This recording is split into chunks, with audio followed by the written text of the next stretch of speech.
Happy Father's Day! Happy Father's Day. Happy Father's Day! Ah, little son. Apitit. Nag-birth ko tinapitit. Ja, lass dir schmecken. Ako, as a mother, hindi ko talaga hayaan na iiwan yung mga anak ko. Hindi ko hayaan na, kung gusto niya palang mag-relax sila, bakit nanganak pa siya? Hindi na lang sila nanganak para makarelax talaga siya. Para kung ano sana gusto niya, dun gagawin niya. She's not fit to become a mother.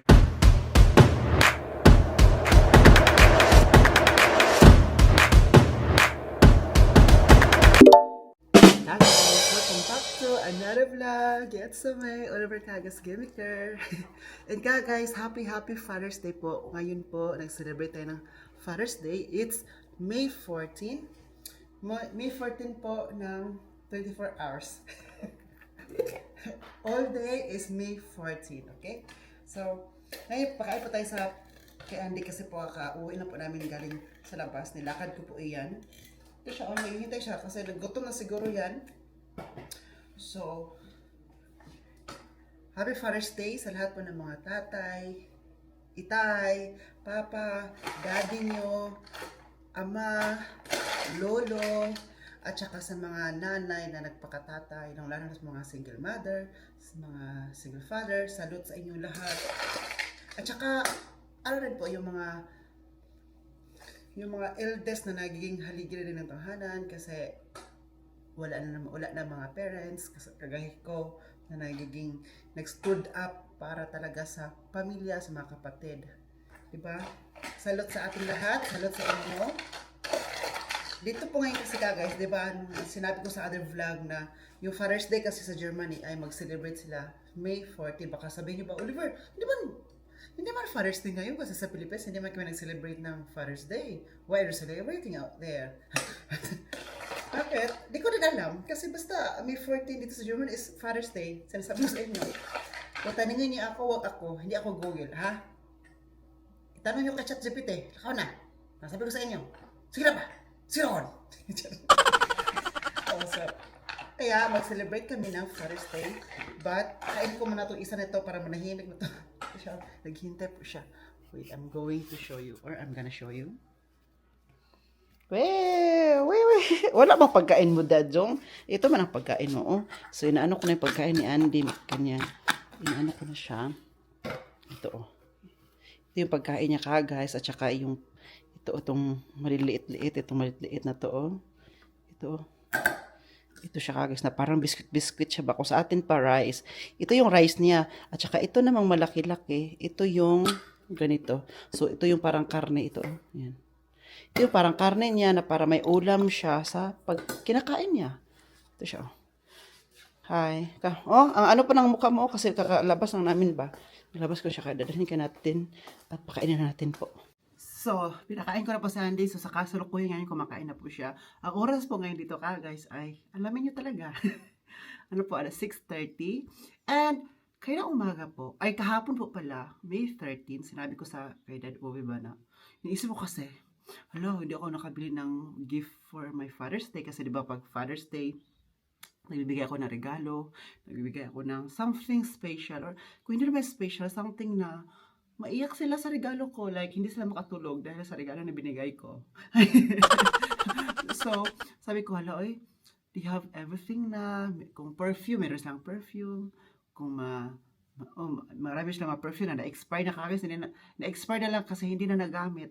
Yung iba, tinatapon na niya kasi expired na. Nasayangan ako kasi may brand pa. So, kasi meron sila mga paborito perfume na palagi nang ginagamit all day. Yung paglabas, meron silang perfume, nasa bahay, may perfume sila. Alam mo, meron silang mga specific na ginagamit na kapag yung regalo man hindi na gusto, ay hindi nandiyan lang siya, hindi masyadong magamit, so expired na lang. So, kung t-shirt naman doon, sa dati pala yun, nagbibigay ng t-shirt. Camp David, ganyan yung palagi binibigay kasi yun ang favorite nila na yung favorite nila na brand. So, hindi man ako nakapunta ng Zigen. So, hindi ako nakabili. Hindi ako naka-shopping for them. So, sabi ko ba, ano kaya ang magandang ibigay ko na regalo?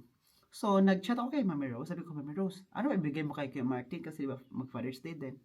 Kasi, sa mga parents ko, ano kaibigay ko sa kanya? Sabi ni members, Oliver, maganda kapag mga wellness pa, kasi yun ang gusto nila. Like, di ba yung regalo ko sa kanila last year, yung sa birthday ni Dad over? Sabi ko, members, yan kasi ang regalo ko kay Dad Egbert this year. Wellness pa yung dalawa, yung magsasawa na sila, indoor swimming pool, yung lahat-lahat na kasama na yung sa wellness, ano kasi siya, kung sa pagkain pa, menu, nakamin siya, package siya ba? So, sabi ko, ano na lang, iniisip ko, sabi ko kay Mami Rose, ano na lang, siguro no, kakain na lang kami sa labas. Kasi para, makakain din ako. Kasi family time, yes, pamalagi naman kami nagpa-family time doon sa bahay. So, mas maganda din na something na sa labas sa kamakain sa restaurant. So, sabi ko sa parents ko kanina, ay kahapon, na kung pwede, tawagan mo ang tawag nito, kung saan tayo magpapareserve ng kain na restaurant kasi yun ang regalo ko sa kanila. Sabi na Owe, oh, thank you. Sabi na Egbert, thank you. Sabi na Owe, hala, alam mo naman na kapag kakain tayo sa labas, mga 100 plus euro ang babayaran. Kasi ngayon naman iba, nagmamahalan. So sabi niya, mga 100 plus euro. Alam mo yung gastos. Ayaw kasi ng mga parents ko, nagagastos ako ng malaki para sa kanila. O sa akin, okay lang. Pero para sa kanila, magagastos ako ng malaki. Ayaw nila kasi nga, di ba? Ayun lang akong yung magastos para sa kanila ng malaki. Sabi pa nila, mas okay na kami na magagastos sa'yo ng malaki kaysa sa'yo. Kasi nga, marami tayong tinutulungan sa back in the Philippines. So, ano din sila, very considerate, di ba? Sabi ko, okay, I know na malaki talaga, but this day is special and once a year lang tayo mag-celebrate ng Father's Day. Sana nga, merong Son's Day. Sabi ko, kung may Father's Day, may Mother's Day, sana may Son's Day. or Children's Day. Sabi naman ni Dad Ove, ay Dad Egbert, sabi niya, Oliver, alam mo, sa'yo, everyday is Son's Day. Palagi ka namin tinitreat. Di ba, na back to me. Back to me, Oliver, back to me. So, ngayon kakain po kami sa Hafakester. Alam niyo po, itong Hafakester restaurant to, hindi siya masyadong malayo sa amin. And nasa middle of jungle of forest. Sa middle of forest, mag-isa lang siya na restaurant / para siyang may hotel din sila na pwede kang mag-book doon. Walang kapitbahay ka guys, kundi nag-iisa lang siya dito, Hafakester, nag-iisa lang siya na restaurant, walang kapitbahay, kundi kapitbahay mo ay mga deers, mga wild pigs, alam mo yung mga wild animals, andun. Kung meron pang ahas dito, siguro sinugo na sila ng ahas doon kasi dahil po sa forest sila yung restaurant na, kayo nang nagiging special. At saka palagi kami pumupunta doon na stop lang like 2 years ago hindi after years ago yung after, di ba, yung kasagsagan ng COVID. After noon, pupunta pa kami doon pero hindi na masyado kasi nga din po nagmamahalan sila ng price. Lahat naman talaga nagmamahal, no? And then, ngayon pa nung dahil sa gera, syempre, magtataas sila kasi kapag tataas ang mga bilihin. So, yung mga businesses, nagmamahal din sila, di ba? Sana nga yung sahod ko, charot. Dahil yung may-ari niyan, mga friends na mga friends ng mga parents ko, na nakita sila doon dito sa activity ito sa Badlaspe, yung pumunta kami sa activity ba, nagkita sila doon, at matagal-tagal na silang hindi nagkita kami, at saka matagal na din kami hindi nagpunta doon. It's been a while, it's like 2 years na siguro. 2 years na talaga na hindi na kami nakapunta doon. Kasi dati palagi kami pupunta doon. Like hindi naman once a month, like sa 2 buwan, magpunta kami ng isa doon kasi hindi naman pwede palagi doon. Hindi naman pwede na palagi kami pumupunta doon. Dapat pupunta rin sa iba para maano din yung iba-ibang restaurant. Pero yun kasi sila kagas, masarap yung nila, yung templo. Sayang nga ako kasi sabi ko sa mga personal, bakit hindi natin pumunta doon sa kanila? Kasi ang masarap talaga sa kanila kagas. Yung favorite ko kasi doon yung Kroatian Schnitzel. Yung nila, yung Schnitzel ba? Jäger Schnitzel. Sa lahat na nakainan ko ng mga Schnitzel, dito sa Badlaspe, dito sa city, or sa Bad Bellevue, o kahit saan. Kumakain ako ng Schnitzel. Sa kanila, pinaka-the best, ang timpla na gustong-gusto ko na yung Croatian Schnitzel. Sa kanila talaga kasi walang biro. Sabi ko dito sa mga parents ko, sabi ko nga, sa lahat na nakainan ko na Schnitzel, sa kanila ang the best. The best sa kanila ang pagluto. Walang biro to kagas. Kahit kumakain ako sa Berlin, sa München, sa Frankfurt, sa kanila ang the best. Walang biro. So, malaman mo talaga guys, no, kung saan ang masarap kasi kapag yan ang favorite mo, malaman mo kung ito ba talaga ang tamang timpla. Like for example, yung kakain tayo ng adobo or yung humba. Uy, masarap tong pagkatimpla nito. Tapos kung kain ka sa iba, ay, hindi siya masyadong masarap. Yung iba, ay, hindi mo siya, yun talagang, alam mo yun ka guys? You know what I mean? So, balik kami doon, nagpa-preserve na si Dad Uwe kahapon. At ito din po may-ari to ka guys. Ano ako dati, like 3 years ago, kasi po kapag Christmas sa kanila, Christmas kasi marami silang guests niyan, fully booked every day. Like sabi pa nga nila, wala na silang pahinga. Oo, kasi nga po mga company, doon magpabook sila, punuan yan saka guys. At 3 years ago, sinabi nga si Dad Uwe nung may-ari si Monica, may may-ari niya, sabi niya, Uwe, tanungin mo na si Oliver kung meron siyang time magtrabaho dito sa service kasi nga tawag nito, per hour yung sahod kasi super puno kami. Pero isang araw lang yung guys kasi nga nag-request siya ba ng tauhan kasi nga po sa super puno. Tapos na ako that time, sabi ko hindi ako makapunta kasi Christmas yun. I mean, before Christmas. Sabi ko kasi before Christmas ayoko na magtrabaho. Oy, kasi gusto ko na mag sa bahay sa 12 months ko nagtatrabaho. Gusto ko naman na ito na ibigay lang to sa akin na hindi man ako magtrabaho kasi sa Christmas din dito sa before Christmas, kami nag-close kami sa hotel, diba? Kasi nga, family time. Like, yun na yung time ba na mag-get together kayo sa family mo, mag-spend kayo ng time na walang trabaho, walang stress. Tapos sinabi ko kay Dadovin, ayoko lang, okay lang other time, wag lang yung before Christmas. Kasi nga, yun yung time na, yung pahinga tayo kasi by January, mag-open naman tayo sa trabaho, diba? So, ayun, after noon, wala na. Ja? That over. Was denn? Rufst du mal die Monika an? Haferkiste. Soll ich anrufen? Ja. Warum das denn? Und dann fragst du bitte, ob wir vielleicht früher kommen können. Die Gäste werden schon alle da. Nee, du musst es anrufen. Was hast du gestern? Der Eckbett hat gesagt 8 Uhr. Jetzt sind die um 5:30 schon da gewesen. Ja, kannst du das fragen bitte? Denn ich muss jetzt duschen, okay? Ja, dann kommen wir doch zu spät. Dann mach hin. Ja, ich muss jetzt duschen, okay? Ja. Okay. Nagpa-reserve kasi kami guys, 8 p.m. Kasi, akala namin na yung hotel guest namin dito, malilate siya pagpunta kasi sabi niya 6 p.m. So sabi na namin, sige, 8 p.m. na lang magpa-reserve doon. Ang nangyari ka guys, wala pa alas 6 ng gabi, andyan na yung guest lahat. Kaya sabi ko, alas 8 pati kakain pala. So ngayon, tatawagan yung Dad Uwe ngayon kung pwede ba kami na mas early pupunta doon. Instead of 8 p.m., baka 7 p.m. So kaya maliligo muna ako para maka-celebrate po kami ng Father's Day. And mabawasan yung pera ko sa bangko. Guys, andito na po kami sa labas. Saka, umuulan ka guys. Medyo. It's raining and outside. Kumusta na ba yung tanim ko dito na cosmos? Parang kinain naman siya ng parang namatay ba to or what? Kinain po kasi siya ng something na, yung mananap ba? Mananap talaga siya. Ay, mananap. Yung insekto ka guys, ba kinain siya? Kaya, tinanim yung mga dahon. Nakita ko kasi yun ka guys, na may insect dyan. Kinain yung dahon ng tinanim ko dito. Mabuhay pa kaya ito? Siguro, hindi na siguro, no? Dito na po ang ating mga parents. Happy Father's Day! Happy Father's Day! Happy Father's Day! Little son. Your little He wanted to invite us for a great meal in the restaurant Haferkiste. Because you are my father, then I will invite you. Oh, you can do it every time. What? Oh, Wag was naman. in einen schönen Porsche. So, hindi na po kami kay Dad Egbert. Kasi doon siya, nagkuha ng ating sakyan because he is our driver today. Father/driver.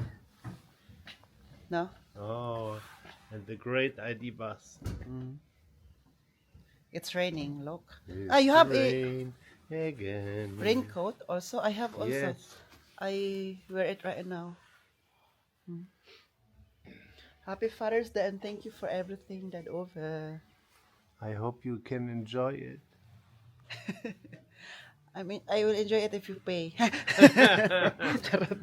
Okay. Okay.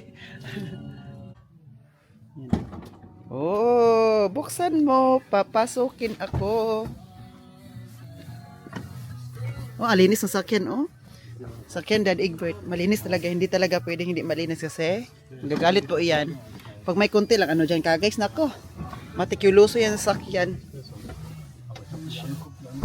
Matikuloso yan sa sakyan, kaga. Kaya kapag may kunti lang dyan, ano?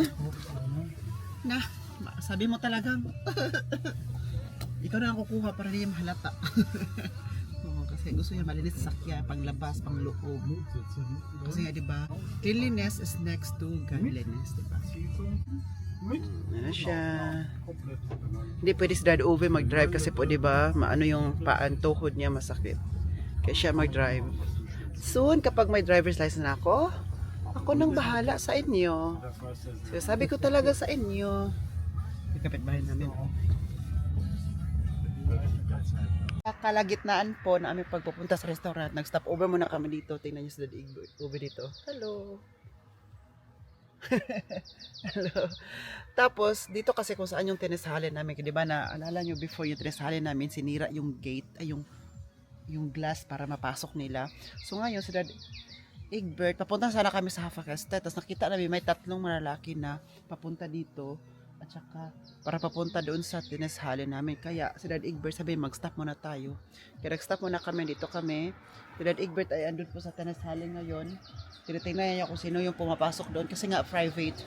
Yun, tapos may gate. Paano sila makapasok kapag may gate, di ba? So, kapag may gate, sirado siya, tapos pinasok. So, sinadya na po talaga na papasukin. So, nakita niya, papunta doon na may tatlong lalaki. Hindi ko alam kung saan na siya. Kasi parang kanina pa yun siya, hindi siya bumalik. Dad Uwe. Dad Egbert. Wait lang.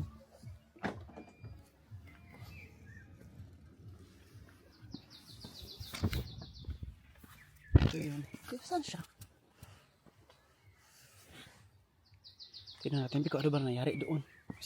So, dito na po tayo. Sa labas. Hallo. Echt? Wie Monika, no? Die Aussicht. Sein Aussicht ist wie Monika. Komm.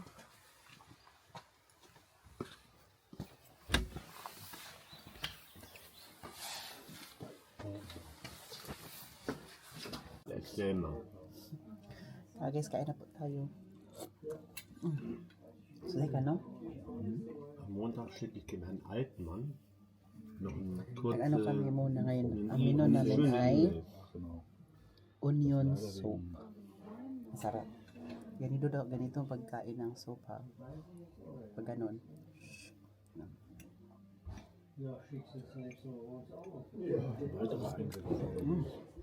Hindi siya pag ganun na, hindi pag ganun, kundi papunta sa'yo.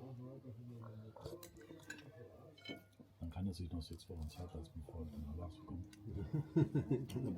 Soup muna kami. Soup muna kami. After nito ay yung main dish.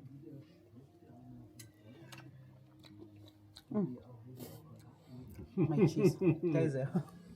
Ich muss nur normal schreiben, dass ich da die Prüfe schon belastet bin, dass wir Ito yung natutunan ko sa school kasi nag-aaral ako nito ng hotel management, diba? So, ano ng etiquette ng pagkain ng soup.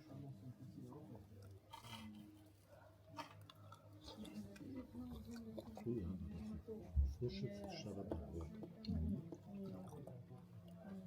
So, etiquette ay ganito.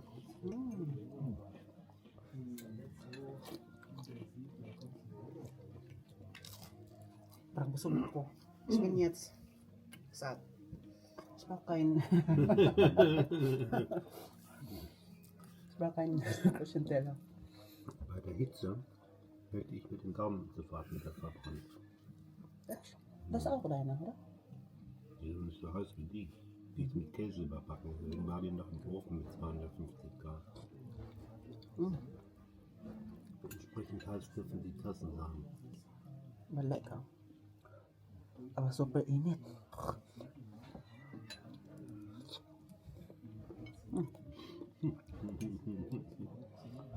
Ich hätte ja auch mal wieder eine Spargelsuppe gemacht, aber mir hilft ja keiner. Du hast doch einen Koch im Zugriff.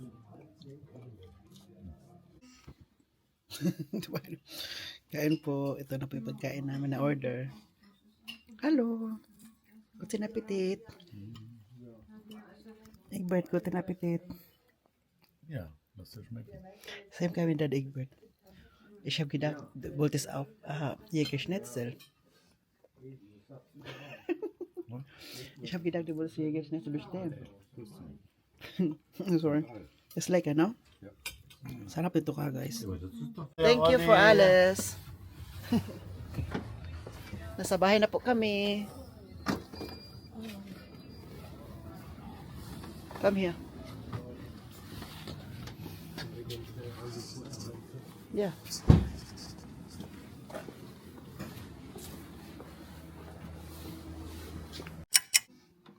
Uh-oh. Ja, so. That's our Mechanica. Di na yung pag ginagawa ni Dad Egbert ka, guys. Ist das unsere Strom? Ja. Was passiert denn unser Strom? Ha? Was passiert denn unser Strom? Was der kostet? Was passiert? Warum machst du das jetzt? Da mache ich ein Messgerät rein. Welches Gerät? Ha? Welches Ein Gerät? Messgerät. Ah, okay. Busy siya kagad. Kuryente po yan guys ha. It's very dangerous. Pero sa kanya parang wala lang. Kasi meron siyang ilagay daw na bago. Kaya ginaganyan niya. Kasi bisa pag ikure-kure. Ikure-kure ang mga dapat kure-kureon. Tapos na kasi ang Father's Day. Because Father's Day is finished yesterday. Then,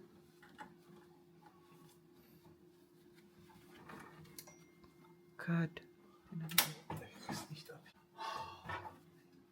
Diyos ko, alam ko lang yan, no? Tinutulungan ko na yan, pero hey, pero ako yung natatakot niyan, kagis, oy.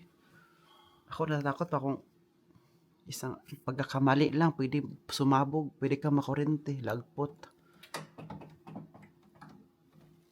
Kadad Egbert, parang simple lang sa kanya, no? He knows what he's doing. You know how to do it, pala? I don't know. I don't know.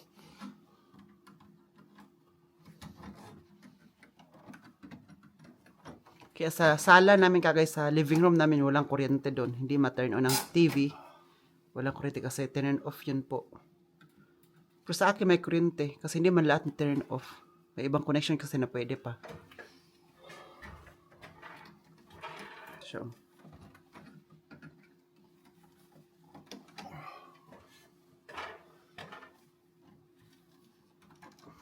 Dito tayo sa kwarto. And meron ako story sa inyo, di ba? Kumain kami kagabi sa labas.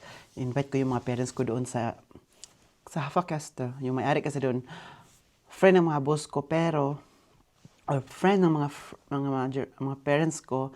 And then guys, 2 years kasi nakalipas, 2 years na kasi nakalipas na hindi kami na pumupunta doon.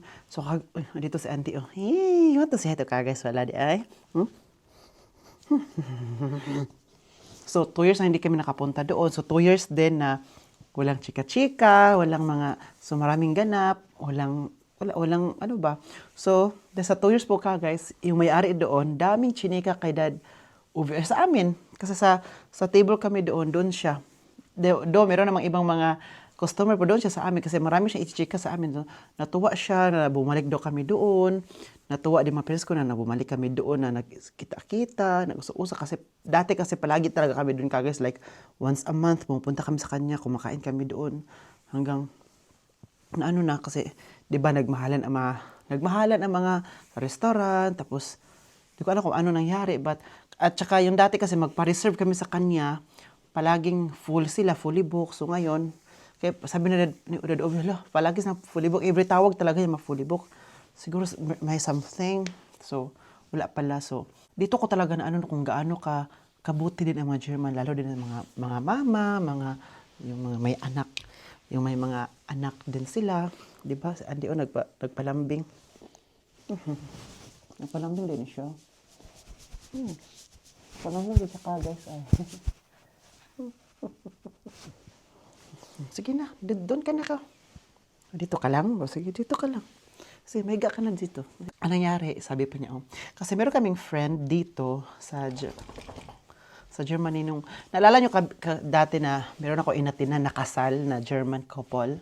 So, pumunta kami nung, hindi ko alam kung naalala nyo pa, but I will tell you na pumunta kami nung sa kasal. So ngayon, itong couple na to, ang babae may asawa siya sa other German dati na may anak siya na 6 kaanak ka 6. Normally kasi mga German may anak sa dito tag isa, tag dalawa. Marami na nga yun. Kapag tatlo, marami na yun. So sa kanya talaga 6. Okay? So itong lalaki naman na to, ito yung friend talaga ng mga parents ko. Best friend.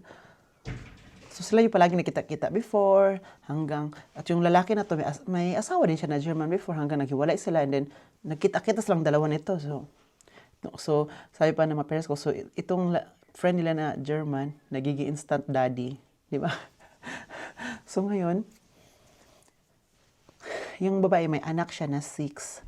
So dala-dala niya yung isa na malit-liit pa, 6 years old. So siya yung sumama sa kanya. Kasi yung iba, doon daw dinala sa, alam yung Jugendamt, hindi sa father side, kundi sa Jugendamt kung saan yung inambun na, hindi ko lang paano siya i-explain, yung inaambunaan, abandon ng mga bata, doon sila dadalhin. Hindi naman siya, iba rin kasi basta doon na talaga, kasi doon siya dinala yung iba yung anak, yung iba na ihiwalay kasi yung iba pina-adapt niya, kasi sa 6 diba, yung iba pina-adapt niya, yung dalawa nandun sa yung shelter. So yung isa dala niya ngayon dito sa bahay nila. So at itong isa na to, yung youngest kasi to, may kapansanan, may like okay naman siya kasi palagi siyang therapy, so naging okay na siya. Dati kasi, nung nakita ko yung bata pa siya kasi hindi makapagsalita, hindi talaga hanggang ngayon, she's getting older, natuto na siya, oo. Na-shock ang mga parents ko, natuto na pala siya, nakaintindi na, nakapagsalita na. Dati wala talaga kasi nga, may something sa kanya. So ngayon, palagi siya tinitherapy, kaya naging okay. Sa so, ito si may-ari na nga, doon kagad sabi niya, ito daw sila mag-asawa, kasi kaibigan naman yung mag-asawa, palagi pupunta sa kanang restaurant, kumakain, ganito. Sabi, na-shock daw siya sa attitude ng bata. Kasi itong bata kasi, inampun siya before then, itong bata, inampun siya nung nakupol na to, yung sa best friend ng mga parents ko, ito siya. Inampun siya kasi, di ba may asawa pa siya dati, hanggang nahiwalay sila. So, ito, inampun nila yung bata. Di ba, grabe ka, guys, grabe ka dramatic ang nila story. Kasi itong German na best friend nila na lalaki, may asawa dati, di ba? Tapos hindi sila nakaanak, so inampun nila yung bata. So, tapos naghiwalay yung silang dalawa, at saka yung biological mother ng bata, yun ang napangasawa ng German ngayon. Sabi ko, wow! Grabe ka, guys. Sabi mga parents ko, ano ba to? Love ba niya ba talaga yung babae? O dahil sa anak lang ba? Kasi yung lalaki kasi gusto niya talaga na may sariling anak. Yung asawa niya hindi makaanak. Kaya doon siya napunta sa babae na instant daddy talaga siya ka, guys. Oo. So ngayon, sila nagsama, di ba? So nagsama na sila. So kumain daw sila sa restaurant.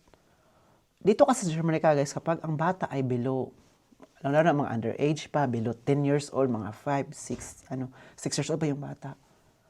Ang mag-order talaga sa kanya ay yung parents. Normally, di ba? Kung anong gusto, anong kinakain niya, order niya ng parents. So, alam niyo ba, guys, no?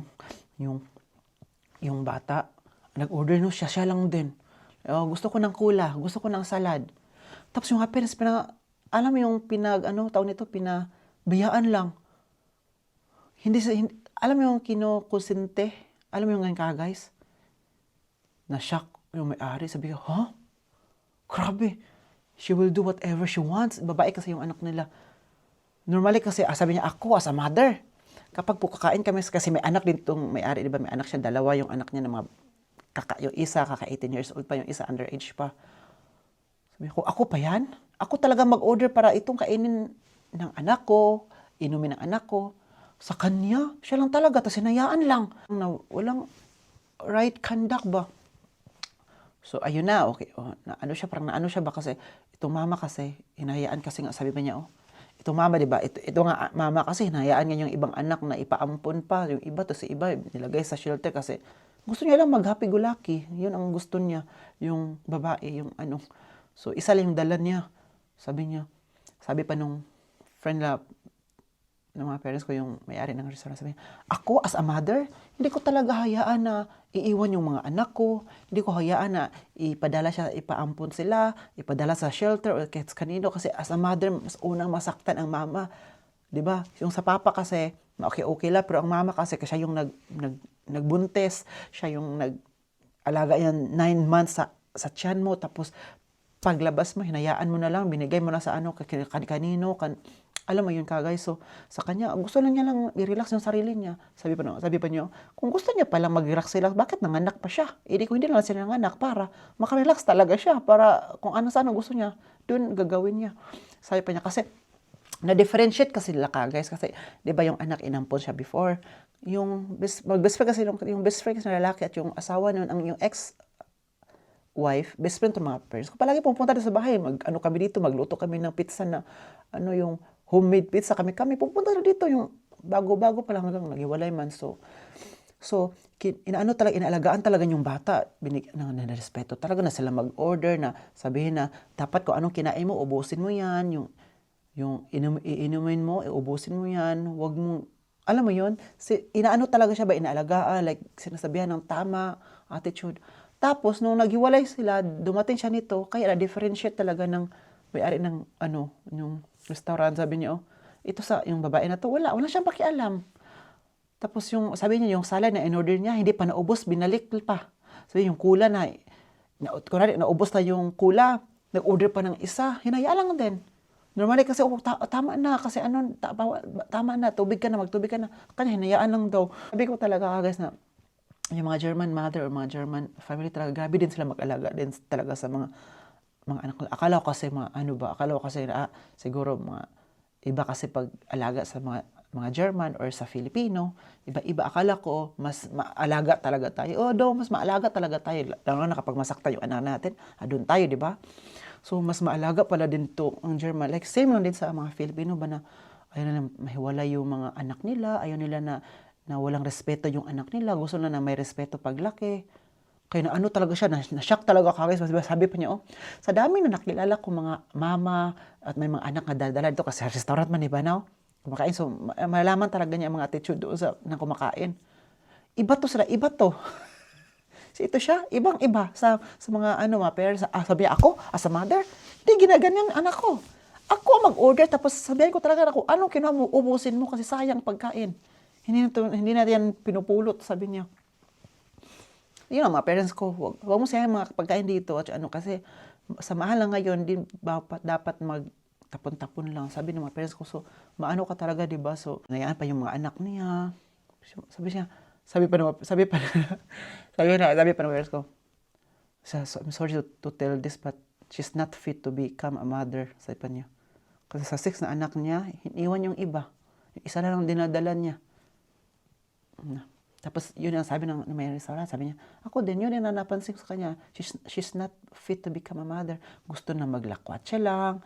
Gusto na may ibang lalaki daw kanya kasi, di ba, yung babae kasi, iba't ibang lalaki din guys. So, sabi ko, sayang siya na ganun.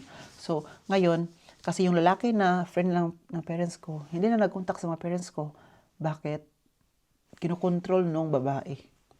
Yung babae kasi at lalaki, tumakasana, German, naka-follow ngayon sa akin dati sa Instagram ko. Sabi ko, bakit nag-follow to sa akin? Hindi pa, yung babae kasi na new girlfriend niya, hindi pa kami nagkakilala ba? So, itong lalaki kasi palagi naman nagkilala. Itong babae lang hindi. So, nag-follow talaga sa akin. Tapos after nung kasal nila, after mga some months, unfollow ako. Nung una nag-unfollow yung babae. Sabi ko, bakit nag-unfollow ko nito? In-unfollow man niya ako. Unfollow ko. Ano kayo? Hello? Kayo lang marunong mag-unfollow? At saka, later on, yung lalaki naman nag-unfollow sa akin. Sabi ko, kinontrol to ng babae. Kasi yung, sabi kasi nila, mananiready yung mga parents ko, itong babae kasi ayaw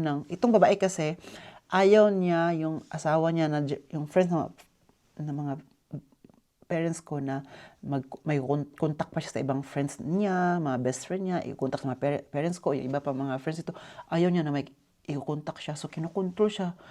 So, yung tinawagan niya ng dead over. Oh, hello. Hindi ko lang bagitin na pangalan na, hello. Bakit hindi ka na nagkontak-kontak sa amin? Ayun naman kita. Gusto mo ba na i-end yung relationship natin? Like friendship natin? Sabi ng lalaki, oh, no, busy lang talaga kami. Ano, ganun ito. Sabi, alam mo ng parents ko may pagka-prank ka. No, hindi kayo busy. Palagi ko kayo nakita na pupunta sa ibang bahay kasi makita sa Facebook, mag-post or mag-my day. Palagi ko nakita na nag party-party kayo na kayo lang, hindi kami invited. So, it means to say, hindi na kami invited at hindi nyo na, ine-end nyo na yung friendship namin. Sabi ng parents, say that over. Kasi kung gano'n naman, okay lang din sa amin. Nasayangan lang ako kasi dahil na matagal na silang friend ito ka guys, itong lalaki. So, friend, tagal na ilang years na dumating lang yung babaeng bago niya. Kinontrol siya nga. Sabi naman person, siya lang ba ang ating, sino ba siya? Sabihin natin siya lang ba? Marami pa naman tayong ibang friends, siya lang ba? Ngayon, hindi na nag-contact yung mga parents ko. Tapos, some other weeks ka guys, Dad Egbert, nakita niya tong lalaki sa supermarket. Nag-usap-usap sila, like almost an hour. Ng lalaki, may sakit daw ngayon, may cancer sa colon cancer ba to sabi niya? Ayun. Tapos, tinanong pa ni Dad Ube, nag-usap ng dalawa, ano ba to, mahal ba talaga niya itong babae niya to? Or pinakasalan niya lang dahil may anak? Kasi gusto niya magkaanak kasi, di ba? Sabi ko naman, pero hayaan mo na siya kung ayaw na makipag-contact sa inyo. Hindi naman siya kawalan. Siya ang nawalan, hindi kayo ang nawalan. At least, wala kayong ginawang masama sa kanya. Siya lang yun kasi nung dumating yung babae, na na siya. So, di ba? Sabi ko, life is short. Don't make it shorter. Pwede din, life is long. So, ayun ka guys. So, salud din talaga sa mga mama dyan, no? Mama, papa, kahit nag-iisa lang kayo sa buhay, kumakayod talaga kayo para maalagaan yung mga anak nyo, kumakayod kayo, at hindi nyo iniwan yung mga anak ninyo, sinasama nyo pa rin hanggang sa paglaki. Kasi nga, yung mga anak nyo, yun yung ang ninyo, parang trophy, gold ninyo sa buhay na, achievement ninyo na, wow, nakaya kong pinalaki yung anak ko, at sama-sama kaming lahat na mag-isa ako, tinaguyod ko. Diba? Sarap na sa feeling ka, guys. So, happy Father's Day ulit sa inyong lahat. Lalo na sa mga papa dyan out there. Thank you for always watching, guys. This has been Oliver Kagas Gimmicker. And then, cheers!